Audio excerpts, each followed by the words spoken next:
गुरु ब्रह्मा गुरु विष्णु गुरुदेव महेश्वर गुरुरेव परं ब्रह्म तस्मै श्री गुरवे नमः।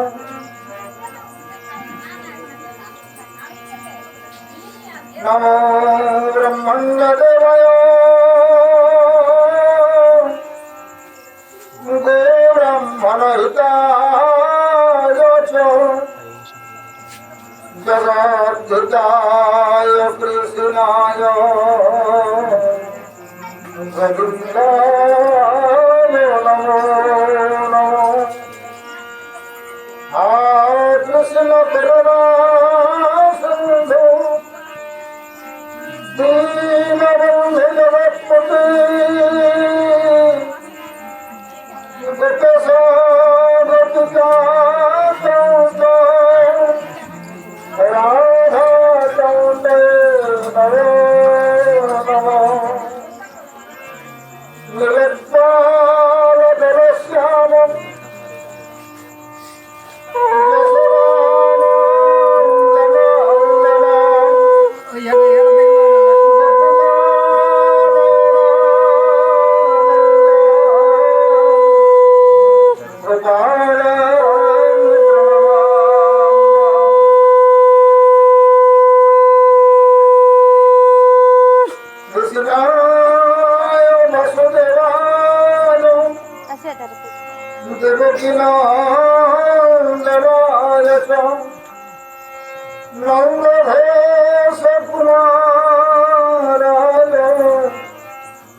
करति बचाला गुंगुम भयते गिरि जाति कृपतमहांगमूले परमानंदनाधरम् ईश्वर परमा कृष्ण सच्चिदानंद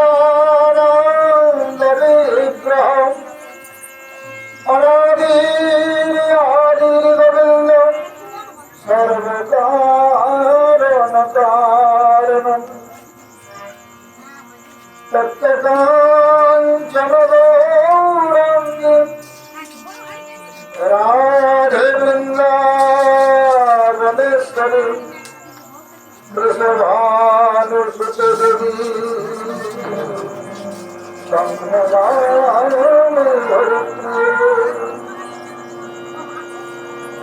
जय जय श्री चैतन्य जय नित्यानंद जय अद्वैत चंद्र जय गौरभक्त जय सनातन भक्तर भोलानाथ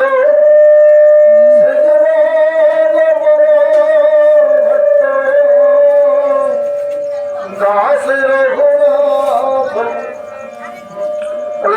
छाय सैर गुरु चरण जहाँ देव अभीष्ट भगवान भक्त जत दिवस प्रधान दासवर चरण असंख्य प्रणाम अद्वैताचार्य प्रभु सदेवतार ताहार चरणे वंदित प्रति नमस्कार नित्यानंद राय प्रभु स्वरूप प्रकाश ताहार चरणे वंदित मुहि जन दास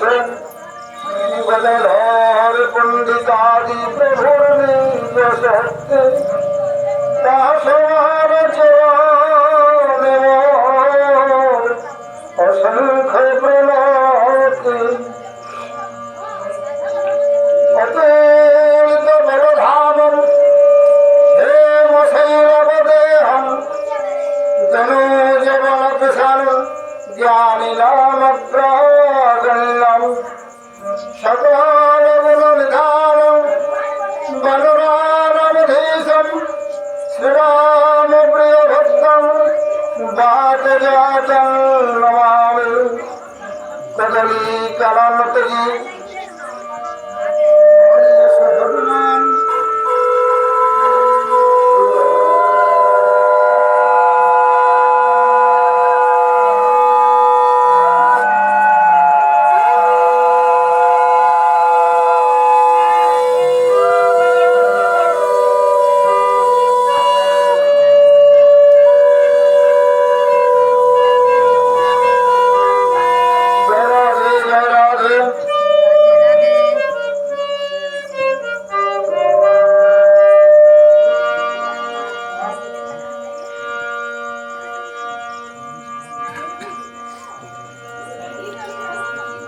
আমাদের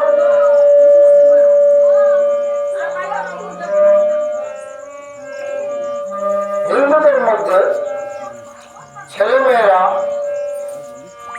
বাবা মায়ের কাছ থেকে ঈশ্বর তত্ত্ব সম্বন্ধে কোনো জ্ঞানই প্রায় পায় না।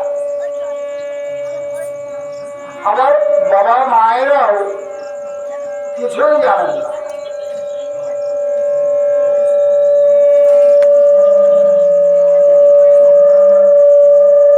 মায়াবদ্ধ জীবের নাই শত কৃষ্ণ জ্ঞান, জীবের কৃপায় করিল কৃষ্ণ বেদ পুরাণ। জীব আমাকে জানতে পারবে না, এই জন্য ভগবান ব্যাস রূপে অবতীর্ণ হয়ে বেদ পুরাণ ইত্যাদি লিখে গেছেন, যাতে এইগুলো পড়ে মানুষ আমাকে জানতে পারে।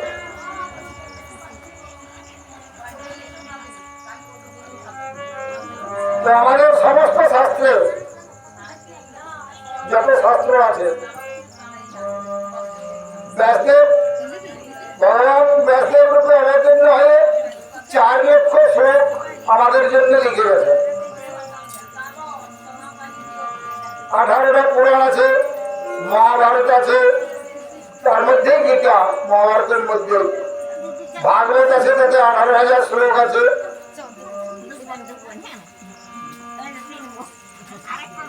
তো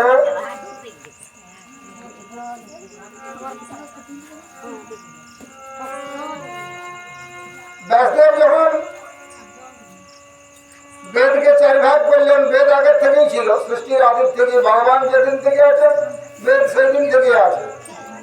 বেদ ভগবানের নিঃশ্বাস থেকে উৎপন্ন হয়েছিল, তখন সৃষ্টি হয়নি। তো ভগবান সেই বেদের তত্ত্ব প্রথম ব্রহ্মাকে দান করেছিলেন। ব্রহ্মা সেই জ্ঞান নারদকে দান করেছিলেন, নারদ সেই জ্ঞান ব্যাসদেবকে দান করেছিলেন, আর নারদজি ব্যাসদেবের গুরুদেব।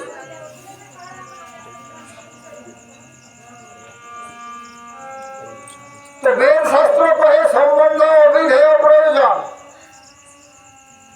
গৌরাঙ্গ মহাপ্রভু বলেছেন যে সমস্ত বেদ এবং শাস্ত্রে 3টি কথার উল্লেখ আছে, সম্বন্ধ, অভিধেয়, প্রয়োজন। মানে আপনার সম্বন্ধ বা সম্পর্ক কার সাথে, আর অভিধেয় হইল সেই সম্পর্ক স্থাপন করার পদ্ধতি বা নিয়ম কানুন কি, আর প্রয়োজন মানে সর্বশেষে জীবের কি দরকার। শুধু মানুষ নয়, প্রত্যেকটি জীবের কি দরকার। তো তার উত্তরে বলেছেন কৃষ্ণ, কৃষ্ণ ভক্তি, প্রেম 3 মহাধন। প্রথমটার উত্তর প্রথমটা, দ্বিতীয়টার উত্তর দ্বিতীয়টা, শেষেরটার উত্তর শেষেরটা। বেদ শাস্ত্র কহে সম্বন্ধ অভিধেয় প্রয়োজন। কৃষ্ণ, কৃষ্ণ ভক্তি, প্রেম 3 মহাধন। সম্পর্ক আপনার কার সাথে? কৃষ্ণ। সম্পর্ক স্থাপনের রাস্তা কৃষ্ণ ভক্তি, আর সবশেষে আপনার দরকার কৃষ্ণ প্রেম, ভগবানকে ভালোবাসা।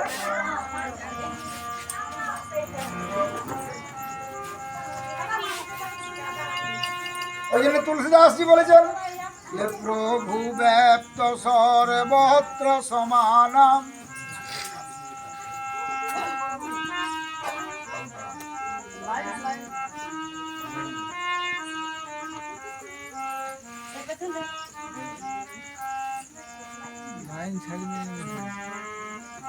বোর্ডে দেখা নাই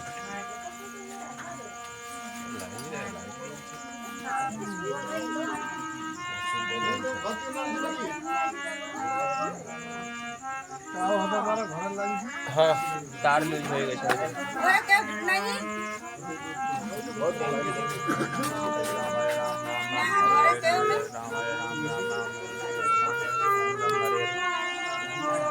হরে কৃষ্ণ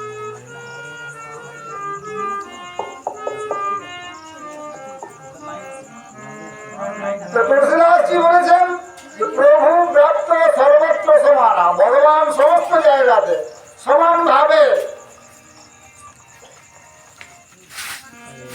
সমস্ত জায়গাতে সমান ভাবে উপস্থিত আছেন। প্রেম সে প্রকট হই ভগবান। যখন আপনি ভগবানকে ভালোবাসতে পারবেন তখন উনি আপনার সামনে প্রকট হবেন।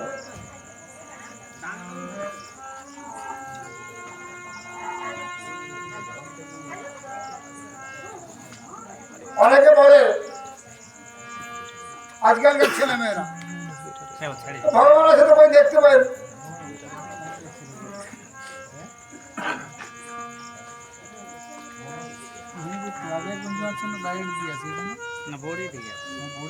আচ্ছা কাঠের ভিতর কাঠে আগুন দিলে জ্বলে, জ্বলে তো জলে আগুন দিলে জ্বলবে কি? কেন জ্বলে না? কাঠের ভিতর আগুন আছে সেটা আমরা দেখতে পাই না, ওই জন্য কাঠে আগুন দিলে আগুন জ্বলে। দুটো কাঠে ঘষলেই আগুন জ্বলবে, আগুন দিতেও হবে না।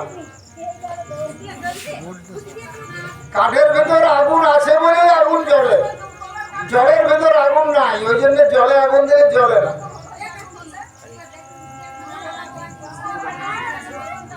তেমনি ভগবান সর্বত্র বিরাজমান, কাঠের ভিতর যেমন আগুন আছে আমরা দেখতে পাই না।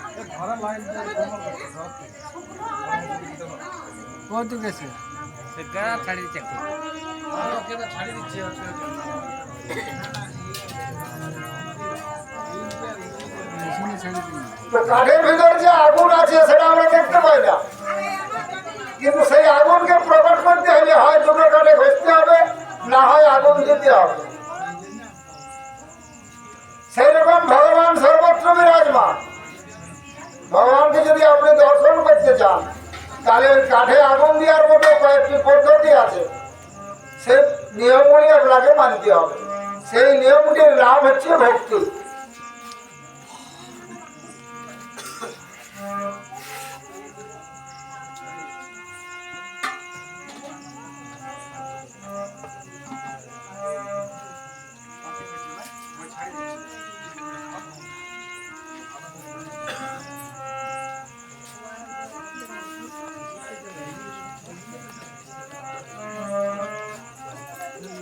ভক্তি কাকে বলে? ভক্তি জিনিসটা কি? যেটাতে আপনি ভগবত দর্শন হবে বা ভগবত শিক্ষা হবে বা ভগবত তত্ত্ব জ্ঞান হবে। সর্বোপাধি বিনির্মুক্তম তৎপরত্বেন নির্মলম ঋষিকেন ঋষিকেশম সেবনং ভক্তিরুচ্যতে। সর্বোপাধি বিনির্মুক্তম, সর্ব উপাধি। উপাধি মানে হলো অহংকার। আমরা অহংকারে কলির জীব পরিপূর্ণ, আর অহংকার যতক্ষণ মনের মধ্যে থাকবে ততক্ষণ ভগবত তত্ত্ব জানতেও পারবো না, ভগবত দর্শনও হবে না। তাই প্রথমেই বলা আছে সর্বোপাধি বিনির্মুক্তম, সমস্ত রকম উপাধি অর্থাৎ অহংকার, সমস্ত রকম অহংকার থেকে আগে মুক্ত হতে হবে। কারো ধনের অহংকার আছে, কারো জমির অহংকার আছে, কারো 10টা গাড়ি আছে তার অহংকার আছে, কারো ব্যাংকে 50,000 টাকা আছে তার অহংকার আছে, কেউ বড় পণ্ডিত হিসেবে অহংকার আছে যে আমি খুব জানি, এরকম অহংকার আছে। অহংকার যত রকমের আছে সব আগে মন থেকে বাহির করতে হবে। তারপর তৎপর তেন নির্মলম, নির্মল মনে, যখন সমস্ত অহংকার আপনার মন থেকে বেরিয়ে গেল, কৃষ্ণ নিত্য দাস জীব তাহা ভুলি গেল, সেই দোষে মায়া তার গোড়ায় বাঁধিল। আমরা ভগবানের নিত্য দাস, ভগবানের অংশ, এটা যখন আমরা ভুলে যাই তখন মায়া আমাদের গলায় ফাঁস দিয়ে দেয়, যে টেনে নিয়ে যায়। কোন দিকে? ওই কাজটা করলে 5,000 লাভ, ওই অমুকে 10,000 টাকা নিয়ে যাচ্ছে, ছিনতাই করে নিলে 10,000 টাকা লাভ। মায়া আমাদের এইদিকে টেনে নিয়ে যায়। তো কৃষ্ণ সূর্য সমমায়া হয় অন্ধকার, যাহা কৃষ্ণ তাহা নাই মায়ার অধিকার। তো কৃষ্ণ সূর্য, সূর্য উদয়ের সাথে সাথে অন্ধকারকে তাড়াতে হয় না, আপনি চলে যায়। তো যখন আপনি ভগবানের চরণে আশ্রয় গ্রহণ করবেন, মন ভগবানের চরণে সমর্পণ করবেন, তখন মায়া আপনার শরীরে আর থাকতে পারবে না।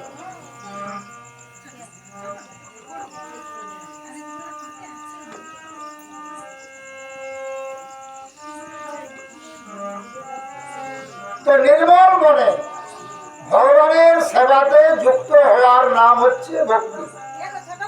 আমাদের 10টি ইন্দ্রিয়,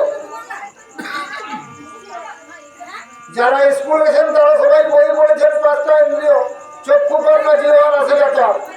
এছাড়া আরো 5টা ইন্দ্রিয় আছে, যেগুলো বলে এগুলো হচ্ছে জ্ঞানেন্দ্রিয়।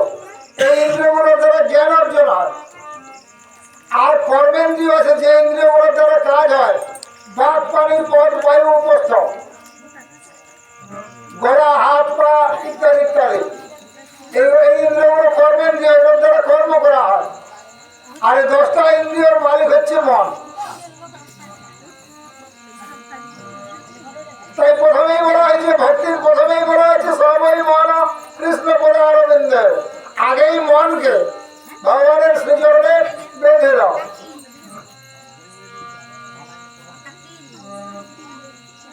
তো নির্মল মনে ভগবানের সেবা করো। নির্মল মনে সবই পাবা, ছাড় ছিদ্র কপট নিকট নাহি আবা। যে নির্মল মনে আমার শরণ গ্রহণ করবে, সে আমাকে পাবে। এর মধ্যে কোনো ছয় চাতুরি চলবে না। সবসময় মনে করবেন যে ভগবান কোন শরীরের কাজ, এই 10টা ইন্দ্রিয় বলে শরীরের মধ্যে ভগবান মূলত ভগবান কোন শরীরের কাজ গ্রহণ করেন না। আপনি মনে মনে যা করবেন তা ভগবান গ্রহণ করেন। কর্মেন্দ্রিয়ানি সঙ্গের গীতায় বলেছে, যো আস্তে মনসাচরণ ইন্দ্রিয়ার্থম বিমূঢ়ত্ব মিথ্যাচার অসৌচ্যতে। কর্মেন্দ্রিয়গুলোকে সংযত করে, হাত, পা, বাক, সমস্ত ইন্দ্রিয়গুলোকে সংযত করে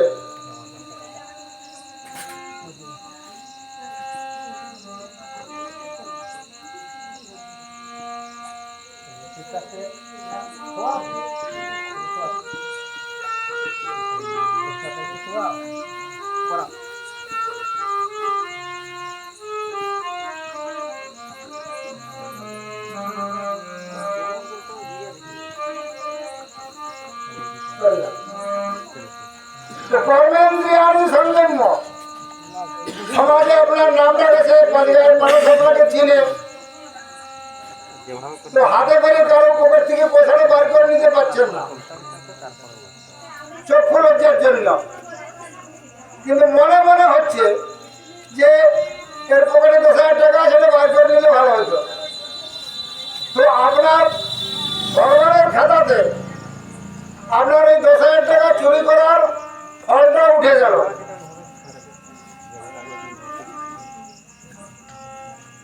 যেটি আপনি মনে মনে করবেন ওই কর্ম ভগবান গ্রহণ করেন। যা আপনি শরীর দ্বারা করবেন তা ভগবান গ্রহণ করেন না। রাধে রাধে রাধে রাধে।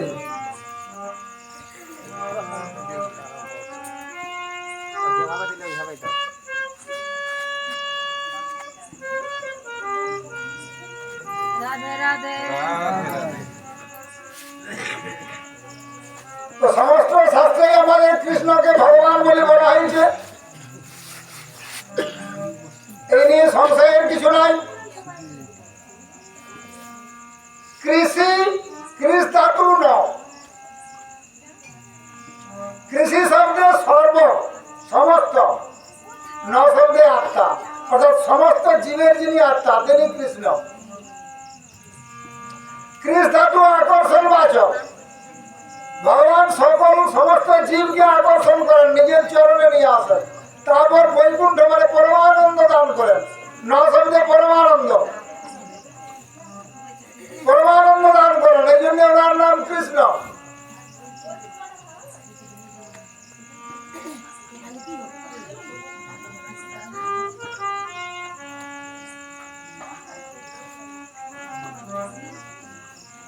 তো আমরা যেমন কোনো এক জায়গায় একা চুপচাপ থাকতে পারি না, ভগবানও ওই রকম একা থাকতে পারেন না।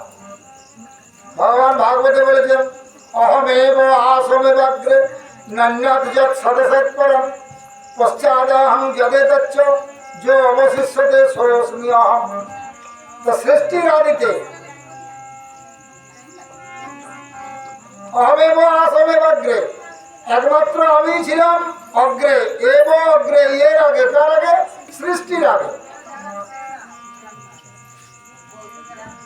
আর পশ্চাৎ মানে সৃষ্টির পরে যা দেখতে পাচ্ছ, পাহাড় পর্বত নদ নদী গাছপালা জীব কীট পতঙ্গ পশু পক্ষী মানুষ সব আমি।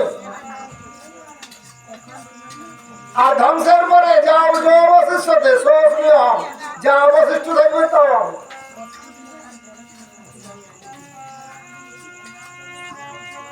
তো একমাত্র ভগবান লীলা করার জন্য, একা থাকতে না পারার জন্য জীব সৃষ্টি করেছেন। তো জীব সৃষ্টি করেছেন, তার কতগুলি নিয়ম আছে। জীব যেমন যেমন কর্ম করবে তেমন তেমন ফল ভোগ করবে।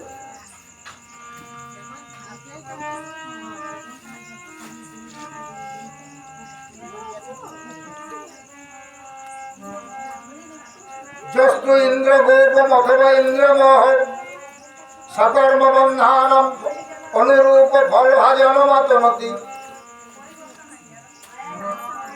ইন্দ্রগোপ মানে বর্ষাকালে দেখবেন ছোট ছোট ক্ষুদ্র ক্ষুদ্র লাল লাল পোকা দেখা যায়, এটাকে ইন্দ্রগোপ কীট বলা হয়। এই ইন্দ্রগোপ কীটের থেকে একবারে দেবরাজ ইন্দ্র পর্যন্ত, তার মাঝে মানুষ পশু পক্ষী গরু ছাগল বানর কুমির যা আছে সব সকর্ম বন্ধনম ফল ভাজনমাতনতি, নিজের কর্ম অনুযায়ী ফল ভোগ করতে বাধ্য।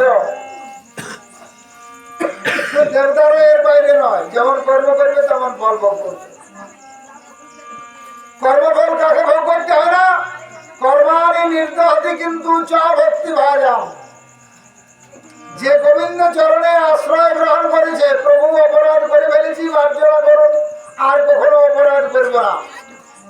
নির্মল মনে সমস্ত অপরাধমূলক মন থেকে অপরাধকে বার করে ভগবানের আশ্রয় গ্রহণ করবে, সে যদি কোটি ব্রহ্মহত্যাও করে আসে তার সমস্ত পাপ মুকুল। কোটি বিপ্রবধ লাগহি যাহু আয়ে শরণ তো জয়ী নাহি তাহু। ভগবান বলেছেন যে কোটি বিপ্রবধ করেও যদি আমার চরণে শরণ গ্রহণ করে তা আমি তাকে ত্যাগ করি নাই। তারপরে ভগবানকে ক্ষমা করলেন, প্রভু ক্ষমা করে দাও, দিয়ে আবার দিয়ে খারাপ কর্ম করলেন, এরকমটা নয়। একবার ভগবান চরণে আশ্রয় গ্রহণ করলে আর খারাপ পথে যাওয়া যাবে না। আর যদি যান তাহলে গরিব কুষ্ঠ হবে, কোনো ডাক্তারই সারাতে পারবে না।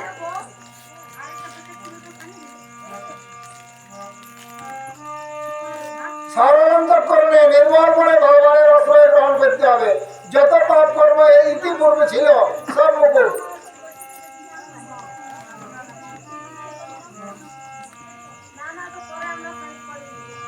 সম্মুখ হই জীব মোহি জবহি কোটি জনময় ঘনা সহিত বহি।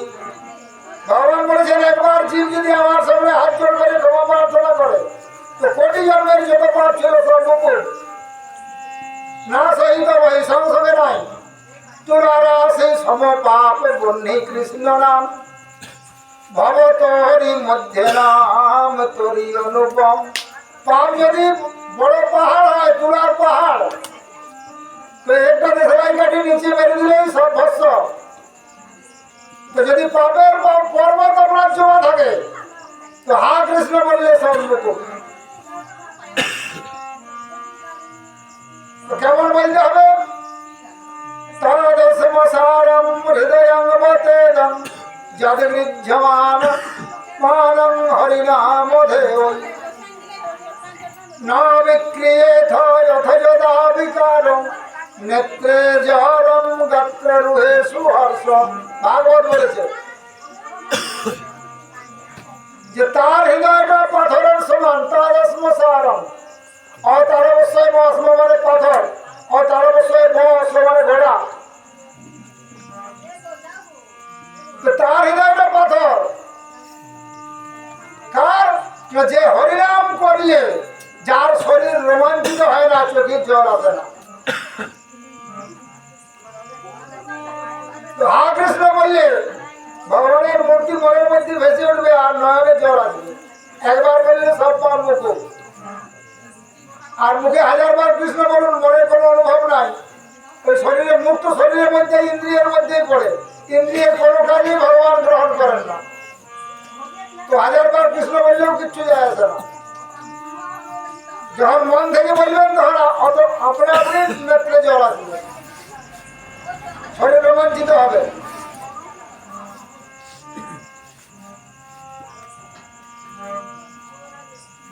আর মুখে কোটি জন্ম করে যদি নাম সংকীর্তন তথাপি না পায় ব্রজে ব্রজেন্দ্র নন্দন। মুখের হরিনাম কোটি কোটি জন্ম করলেও কিচ্ছু হবে না। মনের হরিনাম একবার করলেই সমস্ত পাপ মুকুট। গৌরাঙ্গ বলিতে হবে পুলক শরীর, হরি বল বলিতে নয়নে বৈবনী।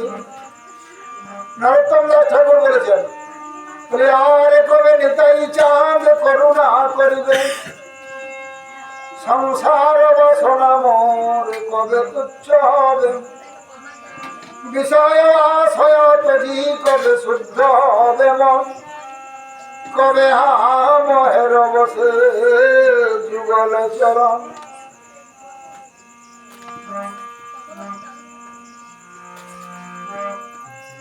তাই গৌরাঙ্গ মহাপ্রভু বলেছেন, নয়নং জলদস্রুধারয়া বচনং গদ গদ রুদ্ধয়া গিরা, পুলকৈ নিচিতং বহু পদাতম নাম গ্রহণে ভবিষ্যতি।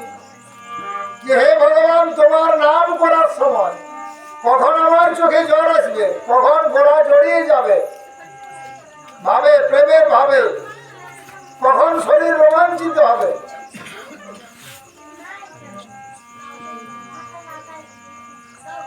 গৌরাঙ্গ মহাপ্রভু পুরীতে থাকতেন, তো সবসময় প্রেমের আবেশে থাকতেন।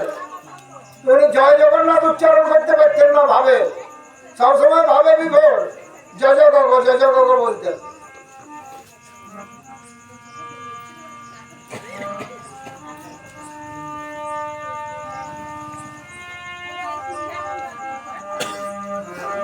প্রেম ভগবতী জল বিনুর ঘুরাই,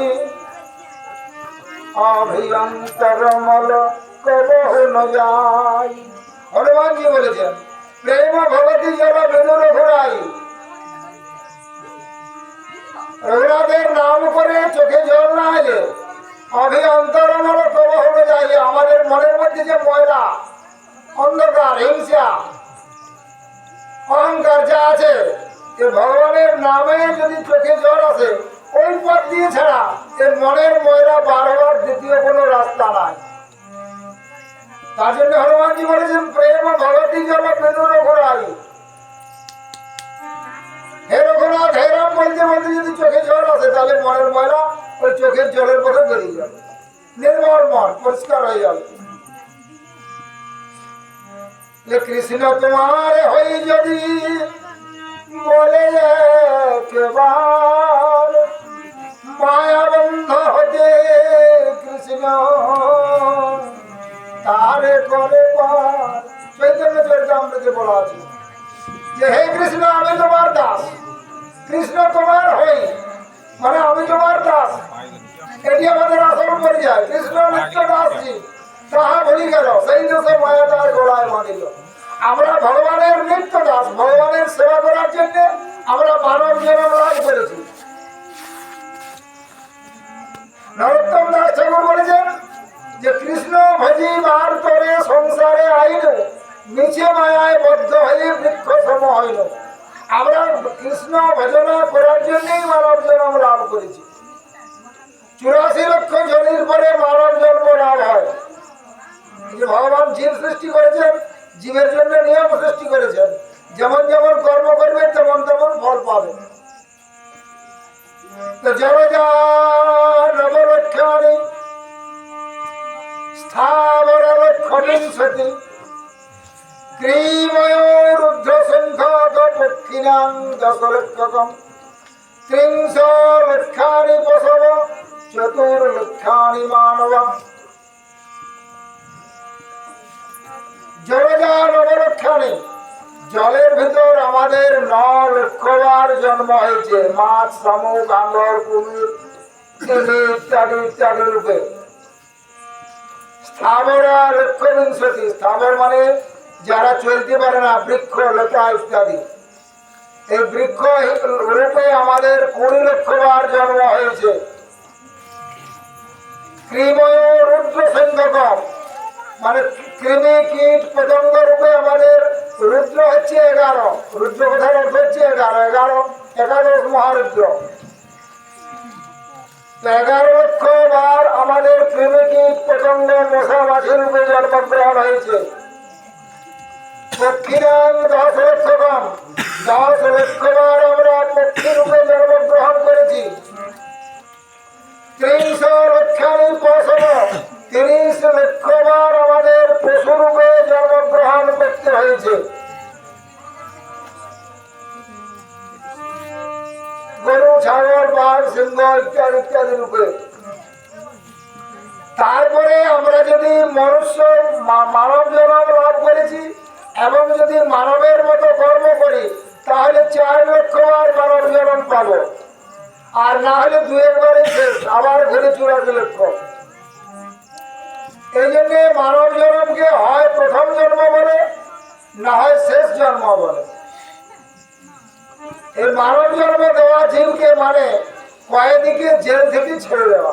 কেউ মনে করুন চুরি করেছিল বা কেউ খুন করেছিল, 6 বছর জেল হয়েছে। 6 বছর পরে জয় সাহেব ওনাকে ছেড়ে দিলেন। ও যদি আবার খুন করে তাহলে আবার জেলে যাবে, না খুন করলে বাইরে থাকবে, মুক্ত। এই মানব জন্ম আমাদের বৈকুণ্ঠে ফিরে যাওয়ার জন্য, ভগবানের শ্রীচরণে ফিরে যাওয়ার জন্য। যদি আমরা সেই রকম কর্ম করি তাহলে বৈকুণ্ঠে চলে গেলাম, 84 লক্ষ জনই খতম। আর যদি আমরা বৈকুণ্ঠে যাওয়ার কর্মটা না করি তাহলে আবার 84 লক্ষ জনের মধ্যে তখন মানব জন্ম প্রথম জন্ম হয়ে গেল। আর যদি বৈকুণ্ঠে চলে যেতে পারি তাহলে মানব জন্ম শেষ জন্ম হয়ে গেল।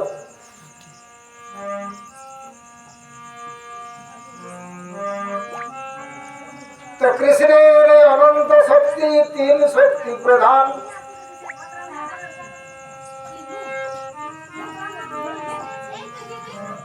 ভগবান শ্রীকৃষ্ণের অনন্ত শক্তি,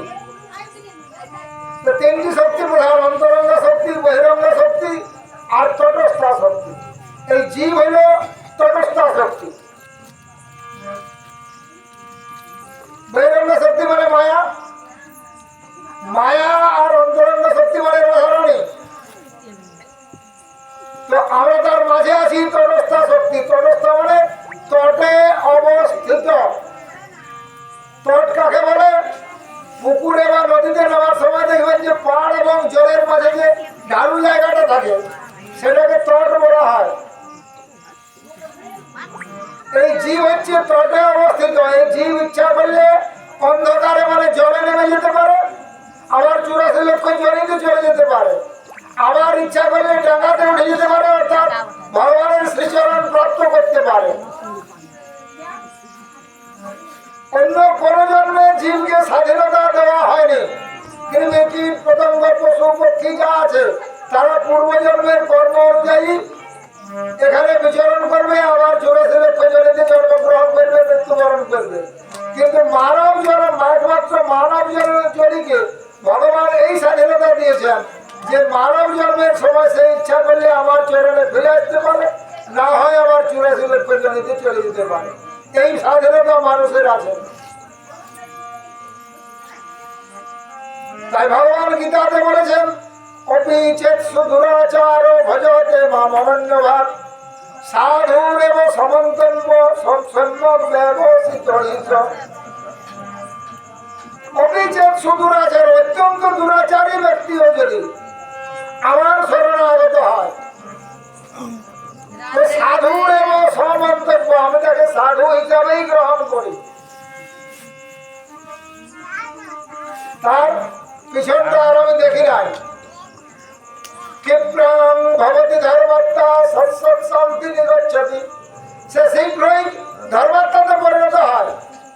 ক্ষিপ্রং ভবতি ধর্মাত্মা, সৎসৎ শান্তি মানে নিরবিচ্ছিন্ন শান্তি লাভ করে। সৎসৎ শান্তি নিগচ্ছতি কোন্দেব প্রতিজানিহি নমে ভক্ত প্রবেশতি। হে অর্জুন, তুমি জেনে রাখো আমার ভক্তের কখনো বিনাশ হয় না।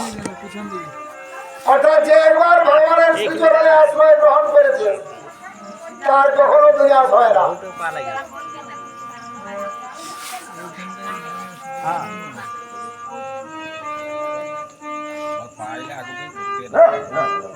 ঠিক আছে, থাক কিছু যায়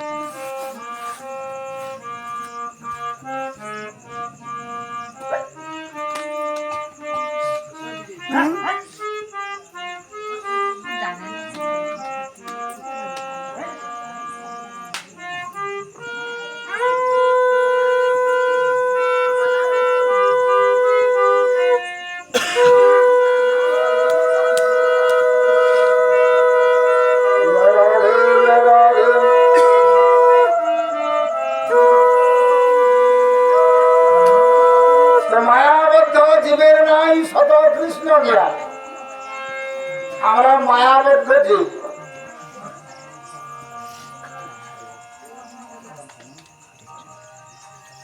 ভগবান হলেন অজ, ভগবানের জন্ম মৃত্যু নাই।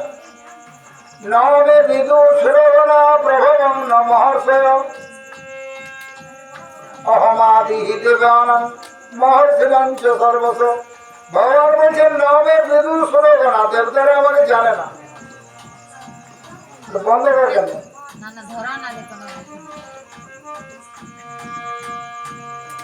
নমে বিদু সুরগণা, সুর মানে দেবতা, দেবতারা আমাকে বিদ শব্দের অর্থ হচ্ছে জানা। ওই জন্য যে মূল যেটা জানবার বিষয় তার নাম বেদ। বেদ শব্দের অর্থ হচ্ছে জানা বা জ্ঞান। তো নমে বিদু সুরগণা, দেবতারা আমাকে জানে না।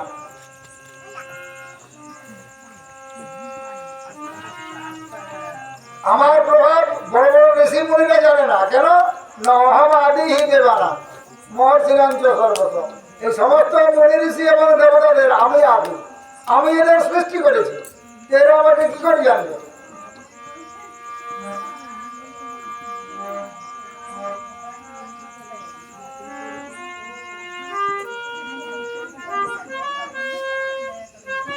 ভগবানের জন্ম হয় না, ভগবানের মৃত্যু হয় না। আমরা চর্মচক্ষে দেখি ভগবান জন্মিল, ভগবান মরল। আমরা কেউ দেখি না ভগবানের জন্মটা মৃত্যুটা, আমরা কেউ দেখি না। কেউ বানিয়ে বললেও আমরা সেটা শুনে শুনে চলে আসছি। আমাদের এখানে যদি দুজনের কথা কাটাকাটি হয় তো 10 কিলোমিটার দূরে ওটা যাবে, দুজনের লাঠালাঠি হয়েছে, একজন জখম হয়ে হাসপাতালে ভর্তি। আর তিলকে তাল যাকে বলে। তো আমরা সেই রকম ভাবে শুনে শুনে ভগবানকে দেখি আর শুনে শুনে ভগবানকে জানি। আমরা কোনো সঠিক গুরুদেবের কাছ থেকেও শুনি না, আমরা কোনো শাস্ত্র পড়ি না। ভগবান যখন কংসের কারাগারে দেবকীর গর্ভে আবির্ভূত হয়েছিলেন, সত্যি দেবকীর পেটটা বড়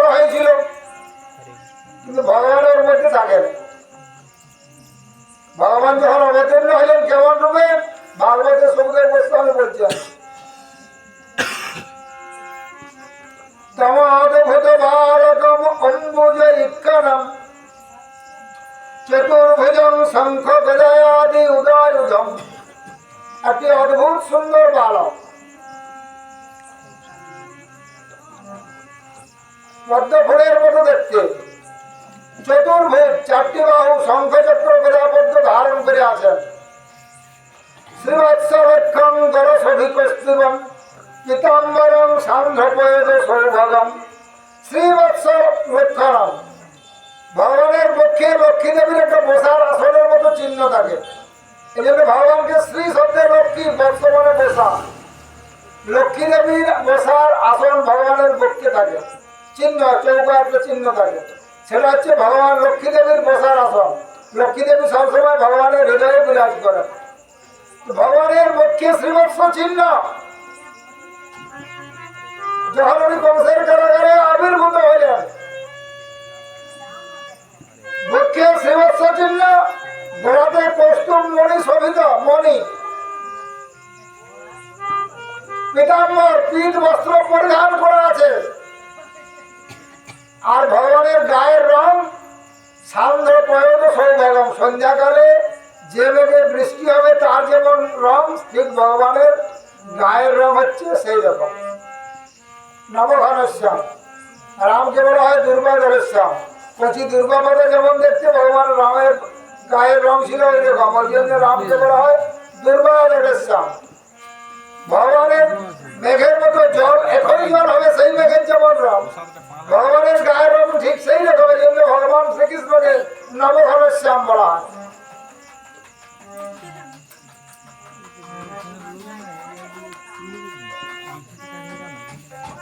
আর ভগবান কেমন ছিলেন? মহার বৈদুর্য কিরীটি কুণ্ডলাত্তিশ্যাম। ভগবানের মাথাতে মুকুট ছিল এবং বৈদুর্য মণি খচিত। বৈদুর্য মণি খুব দামি। বৈদুর্য মণি সময় সময় রং বদলায়। এবার তো লাল দেখলেন, একটু পরে হলুদ দেখবেন, একটু পরে লাল দেখবেন। সেই বৈদুর্য মণি খচিত মুকুট পরে আছেন ভগবান। মহার বৈদুর্য কিরীটি কুণ্ডলাত্তিশা পরিসত্য সহস্র কুন্তলম।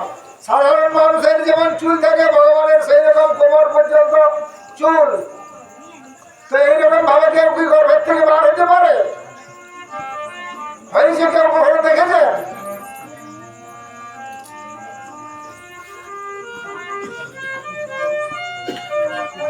তো ভগবান ওই রূপে বৈকুণ্ঠ থেকে, আর যোগমায়ার প্রভাবে ভগবানের সমস্ত কর্ম যোগমায়া করে। ভগবানের যে মায়া, এই মায়াকে দুভাগে ভাগ করা হয়। এক হলো যোগমায়া, যা সব সময় ভগবানের সাথে সাথে থাকে। ভগবান যেটা মনে করবেন, ভগবানকে বরাদ করতে হয় না, ভগবান যেটা মনে করবেন যোগমায়া সেই কাজটা সঙ্গে সঙ্গে করে দেবে। আর এক হলো মহামায়া, যাকে আমরা মর্তে দুর্গা, কালী ইত্যাদি রূপে পূজা করি। এই মহামায়ার কাজ হলো, যোগমায়ার কাজ হলো ভগবানের মনোবাসনা পূর্ণ করা। ভগবান মনে করছেন এই বাঁকুড়া জলটা এই মুহূর্তে মাটির নিচে চলে যাবে, ভগবান ভাবার সাথে সাথে বাঁকুড়া নাই, মাটির তলেই চলে গেছে। ওই যোগমায়ার সাথে সাথেই করে দিয়েছে।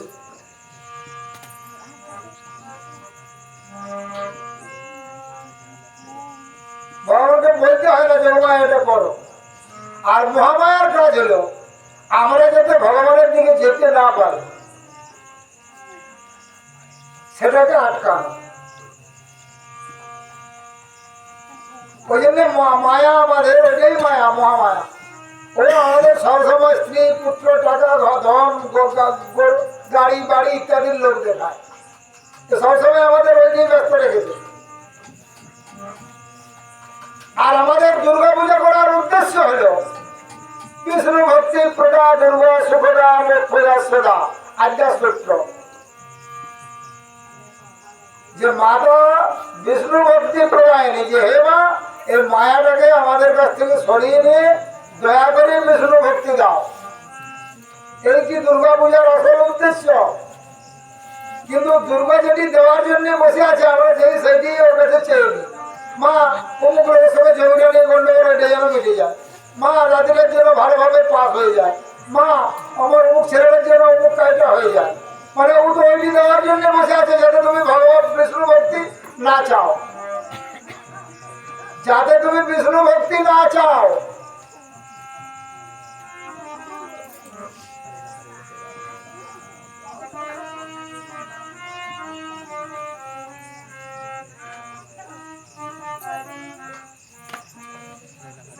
আর ভগবান কৃষ্ণ কিভাবে বৈকুণ্ঠে ফিরে গেছিলেন?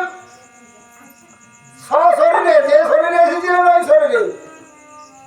লোকাভিরামং শতনং ধারণা ধান মঙ্গলম। ভগবানের যে শরীর, যে রূপ, সমস্ত জীবের ধারণার একমাত্র মূল আশ্রয়। যোগ ধারণায় অগ্রজ্জা অদগ্ধা ধামাদ সৎসকম। সেই তনু যিনি সমস্ত জীবের ধান করার একমাত্র মূল অবলম্বন ভগবানের শ্যাম সুন্দর দেবুজ মুরলীধারী শ্যাম সুন্দর রূপ, সেই রূপ সেই শরীর উনি অদগ্ধা অর্থাৎ এই যোগ ধারণায় মায়াজনিত অবনীতে দগ্ধ না করে সশরীরে বৈকুণ্ঠে গমন করলেন। এ ভাগবতে সুদেব গোস্বামী বলছেন, ভাগবত হচ্ছে সমস্ত শাস্ত্রের মধ্যে সেরা।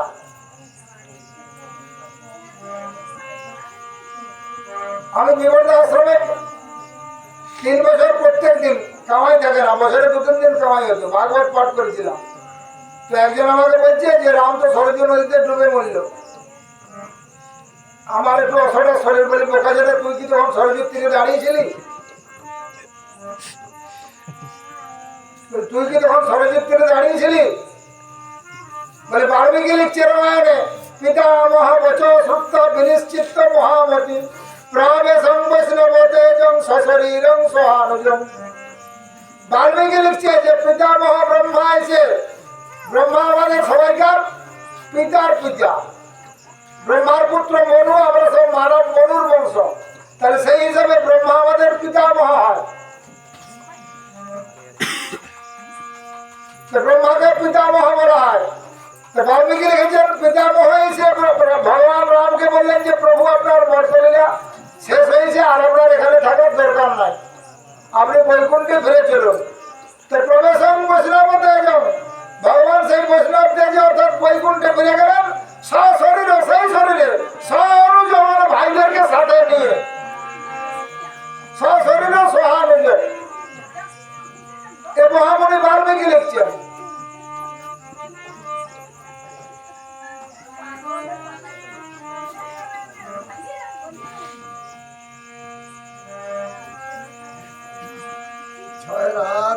কিন্তু মায়াবদ্ধ জীবের নাই শত কৃষ্ণ জ্ঞান। আমাদের মতো অত্যন্ত মূর্খ ব্যক্তিরা ওই ঘটনা বিশ্বাস করতে পারবে না। এ বিশ্বাস হবে অনেক দেরিতে। অনেকদিন ভগবানের নাম শ্রবণ কীর্তন ইত্যাদি সাধু সঙ্গ করলে পরে তখন বৈজ্ঞানিক ভাবে ওটা প্রমাণ হবে যে মিথ্যা বৈজ্ঞানিক সত্য। রামকে অবতীর্ণ করানোর জন্য দেবতারা যখন রাবণের অত্যাচারে ব্যাকুল হয়ে গেছে, তো সব দেবতারা চুক্তি করছে যে কোথায় ভগবান থাকেন, কোনখানে গিয়ে ভগবানের কাছে প্রার্থনা করবো যে আপনি আমাদেরকে উদ্ধার করুন। তখন ভগবান শিব বললেন যে আচ্ছা তোমরা একটা জিনিস আমাকে বলো যে কোনখানে ভগবান নাই, ভগবান কোথায় আছে তোমরা জানো না, আমিও জানি না, কিন্তু তোমরা একটা কথা আমাকে বলো যে কোনখানে প্রভু নাই। বলে হ্যাঁ প্রভু তো সর্বত্র বিরাজমান। বলে তাহলে এইখানে বসেই প্রভুর আরাধনা করো।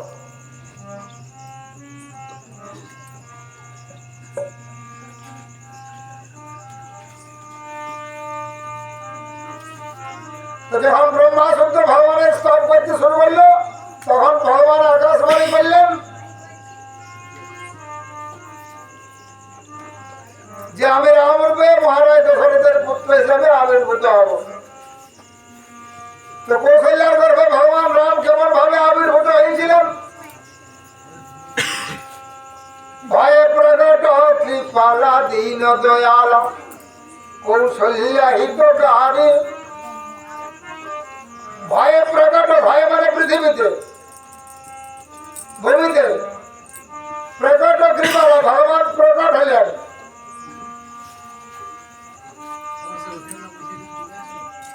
আরে সীত মহাতারি মুনি মনোহারি অদ্ভুত রূপ বিচারি। ভগবানের অদ্ভুত রূপ কেমন? তনু ঘন শ্যাম নয়ন অবিরাম নিজ আয়ুধ ভুজচারী। ভগবানের শ্যামবর্ণ পীতাম্বরধারী আয়ুধ ভুজচারী, চারটি ভুজ, চারটি আয়ুধ মানে অস্ত্র, শঙ্খ চক্র গদা পদ্ম, চার অস্ত্র সমেত ভগবান কৌশল্য সুদিকে আগে আবির্ভূত হয়েছিল। ভূষণ বনমালা লোচন বিশালা শোভা সিন্ধু খরারি। গলায় বনমালা সমেত সমস্ত অলঙ্কার সমেত ভগবান কৌশল্যার সুদিকে আগে আবির্ভূত হয়েছিল। এ বাল্মীকি যিনি লিখেছেন সমস্ত রামায়ণের যিনি আদি লেখক।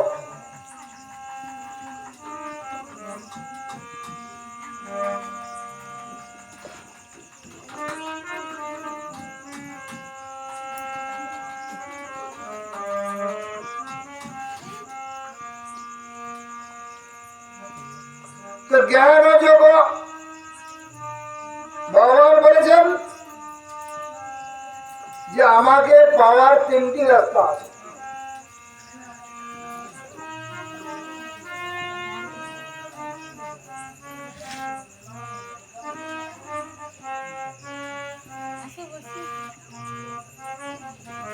জ্ঞান যোগ, ভক্তি যোগ এবং কর্মযোগ। তো জ্ঞান যোগ মার্গে তাহারে ভজে যে সব ব্রহ্ম আত্মা রূপে তারে করে অনুভব। যদি জ্ঞান যোগে কেউ ভগবানের ভজনা করে তাহলে ব্রহ্মরূপে ভগবানের অস্তিত্ব অনুভব করতে পারে, ভগবত দর্শন হয় না। ব্রহ্মটা কি? যাকে পরম ব্রহ্ম বলা হয় সেটা কি? না তাহার অঙ্গের শুদ্ধ কিরণ মন্ডল উপনিষদ কহে যারে ব্রহ্ম সুনির্মল। ভগবানের অঙ্গের যে রশ্মি ছোটা সেটাকে বলা হয় পরম ব্রহ্ম, তাই উপনিষদে বেদে বলা হয়েছে। তো যারা জ্ঞান মার্গে ভগবানের ভজনা করে তাকে তারা ভগবানের ওই একটা ঝলসানো রূপ দেখতে পায়, যেটা আলো ছাড়া আর কিছু দেখায় না। এই রূপে অনুভব হয়, দর্শন হয় না। আর যারা কর্মযোগে ভজনা করে তারা পরমাত্মা রূপে, প্রত্যেক জীবের অন্তরে ভগবান যে পরমাত্মা রূপে বিরাজমান, এইভাবে ভগবানের অনুভূতি তাদের মধ্যে হয়, ভগবত দর্শন হয় না। আর ভক্তি যোগে ভক্ত পায় যাহার দর্শন সূর্য যেন সবিগ্রহ দেখে দেবগণ। আপনি যদি সূর্যের দিকে তাকান, নিয়মিত তাকালে 1 মাসের মধ্যে চোখের দৃষ্টিশক্তি কমে যাবে, 2-3 মাসের মধ্যে অন্ধ হয়ে যাবে। তো ভগবান সূর্যের দিকে তাকালে আবার একটা ঝলসানো অগ্নিপুণ্য দেখায়। এই জ্ঞান যোগ কর্মযোগে ভগবানকে ওই রকম দর্শন হবে। আর ভক্তি যোগে ভক্ত পায় যাহার দর্শন। এই সূর্য যখন দেবতাদের সভাতে বসে থাকে তখন ওর পাশাপাশি যারা দেবতা, মানে যাকে ইংরেজিতে কলিগ বলে, বাংলাতে সহকর্মী বলে, তারা সূর্যকে পরিষ্কার ভাবে দেখতে পায়। তার হাত পা চোখ কান নাক সব কিছু দেখতে পায়। তো একমাত্র ভক্তি যোগে ভগবানকে ভক্তরা ওইভাবে দর্শন করতে পারে। ত্রিভুজ শ্যাম সুন্দর মুরলীধারী ব্রজেন্দ্র নন্দন হিসাবে ভগবানকে দর্শন করতে পারে।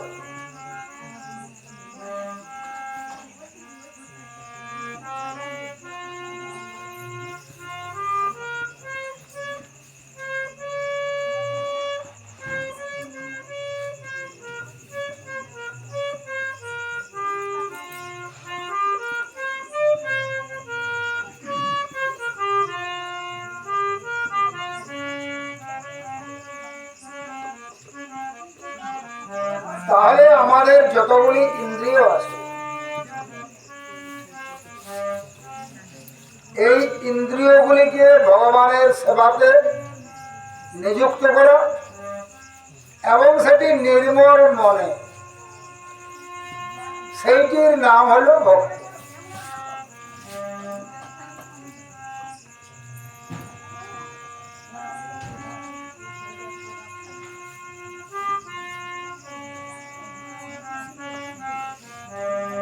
মনেন্দ্রিয় দ্বারা আমরা কি কি ভগবানের কাজ করব?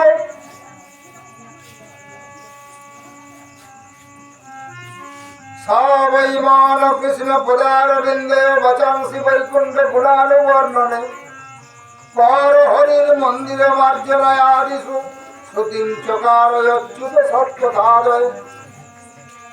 মন ভগবানের সেবার মধ্যে অর্পণ করো, বাচাংসি অর্থাৎ গোড়া ভগবানের নাম কীর্তনে ব্যবহার করো, পর হরির মন্দিরে মার্জনা আদিষু ভগবান হাত দিয়ে ভগবানের পূজার জন্য তুলসী চয়ন করো, ফুল চয়ন করো, মন্দির মার্জনা করো, ভগবানের মন্দির ঝাড়ু দাও। আর সতীম চক্কার অচ্যুত সৎকথায় কানগুলো একমাত্র ভগবানের গুণগান শ্রবণ করার কাজে ব্যবহার করো। মুকুন্দ লিঙ্গ রয়েদৃশ দর্শনে দৃশ তদ্ভিত্ত সঙ্গমে অঙ্গ সঙ্গম।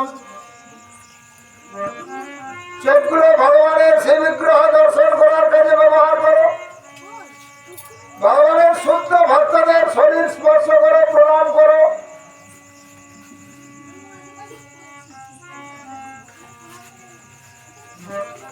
ঘ্রাণঞ্চ তৎসৌরজ সৌরভ শ্রীমত্তুলসার সনাতদর্পিত। আর নাক দিয়ে ভগবানের চরণে অর্পিত তুলসী চন্দনের গন্ধ গ্রহণ করো। অর্থাৎ ভগবানের তুলসী চন্দন দিয়ে ভগবানের অর্চনা পূজা হয়। ভগবানকে প্রণাম করলেই নাসাতে আপনি তুলসী চন্দনের গন্ধ আসবে।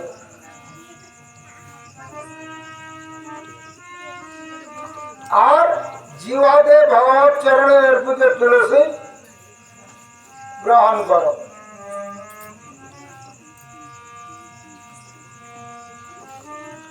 পাদ হরের ক্ষেত্র পদানুসরণ করে পা দিয়ে ভগবানের মন্দিরে যাও, ভগবানের কাজ করো।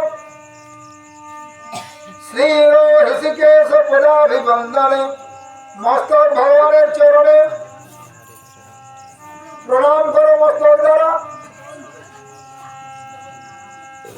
কামঞ্চ দস্যেন তু কামকাম্যয়া যথা উত্তম শ্লোক আশ্রয়ারতি। আর আমাদের মনের মধ্যে যে লালসা কাম, যে সবচেয়ে বড় শত্রু, একে আগেই ভগবানের দাসে পরিণত হওয়ার কামনাতে পরিণত করো। যে আমি ভগবানের সেবা করব, এই কামনা গ্রহণ করো। আমি ভগবানের দাসত্ব গ্রহণ করব, এই কামনাতে নিযুক্ত করো। আর অন্য কোনো কামনা যেন এর মধ্যে না থাকে।